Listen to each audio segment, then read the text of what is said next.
Lab meat, the $1 trillion ugly truth. Has $1 trillion been invested in it? Okay, sure. You know what? Sure. What I've learned. Does this channel have a bias? Let me see. Women don't want equal relationships. All right, I'm not gonna lie. That's the last video that got released, and I'm not gonna lie. My vibezometer, my vibe metric. Okay, well, let me just, okay, what do we got? Fake cows are expensive. Okay. Is lab meat better for the environment? Okay. Will it ever be cheap enough to buy? Okay. Could lab meat be worse for the environment? Okay. Why lab meat is a fight against biology? Okay. Is lab meat even meat?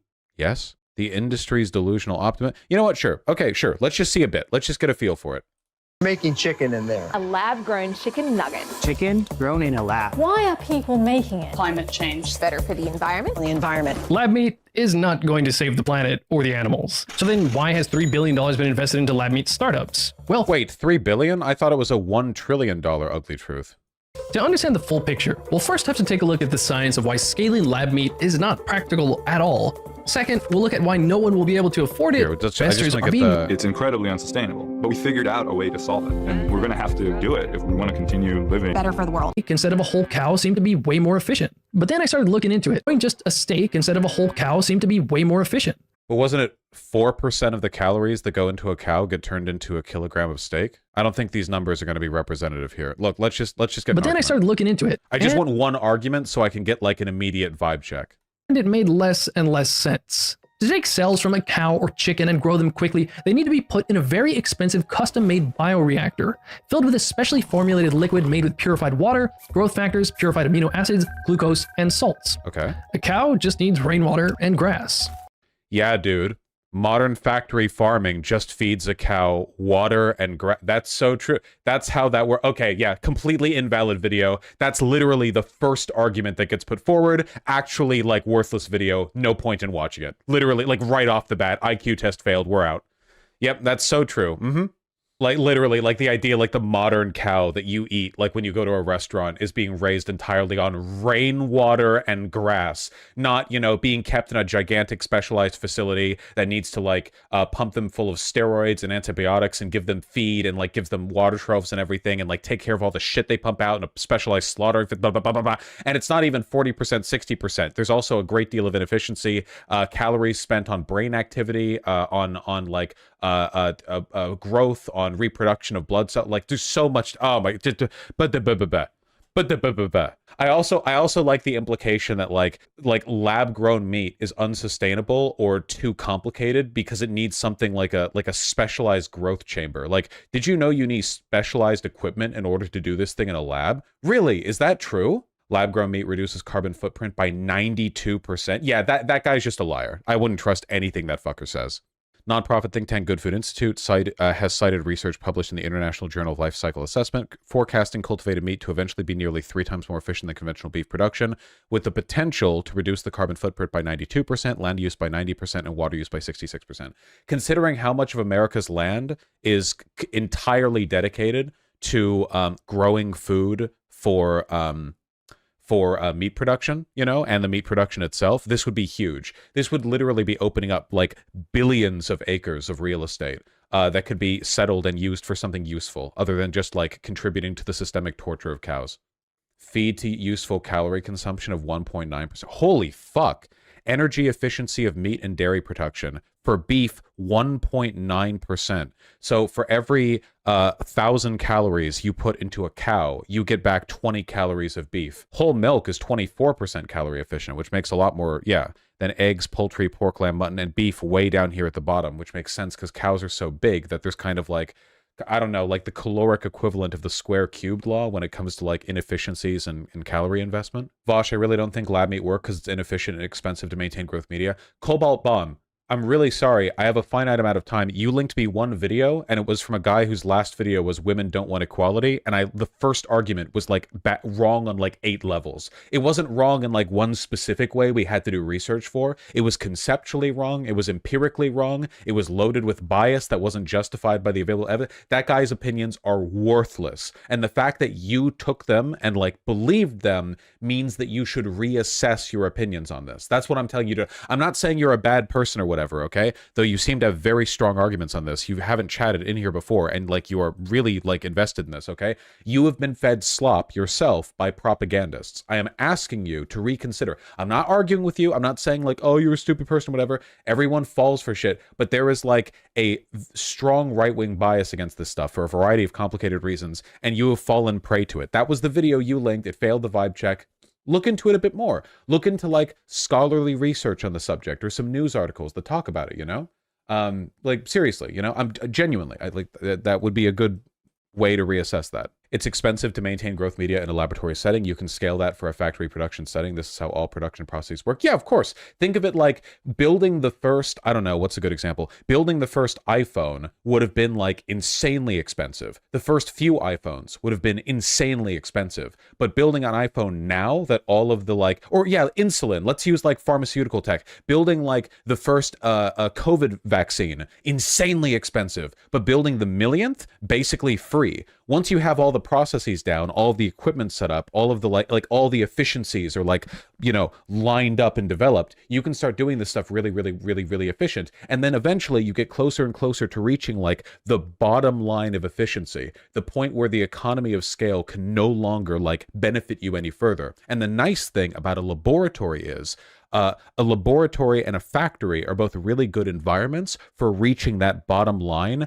and making the margins as low as possible.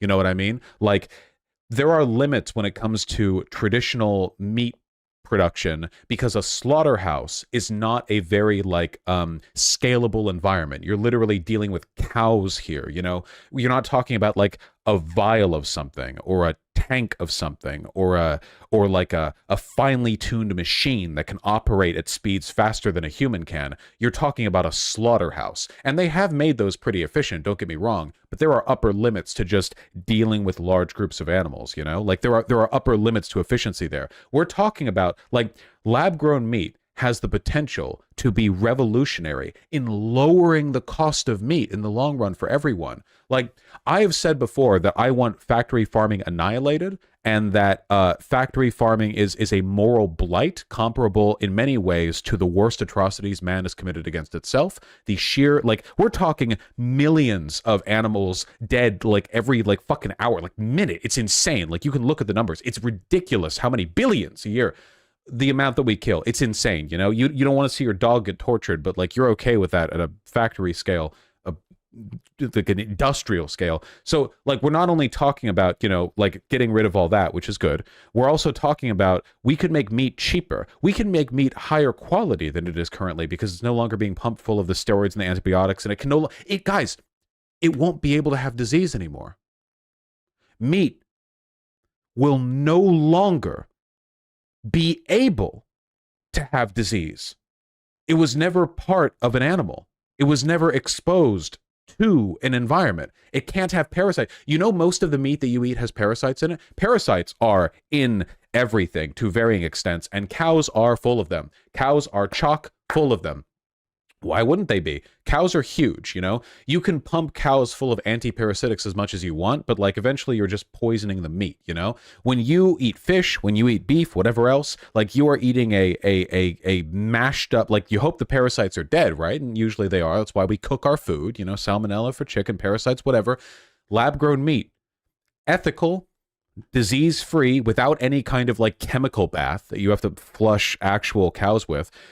Parasite-free, there will literally be no room for parasites. How could they get in there? It is a laboratory. How would that even work, you know? It could make everything better. And you could feed so many more people, so much more meat, with so much less land use and resource use. It's genuinely utopian. It has the potential to be like a step forward in the production process that is incomparable to like it would be a step forward equivalent, I think, to like the modern conception of like what's it, Punnett squares, where we started like selecting for the better stalks of corn. You know what I mean?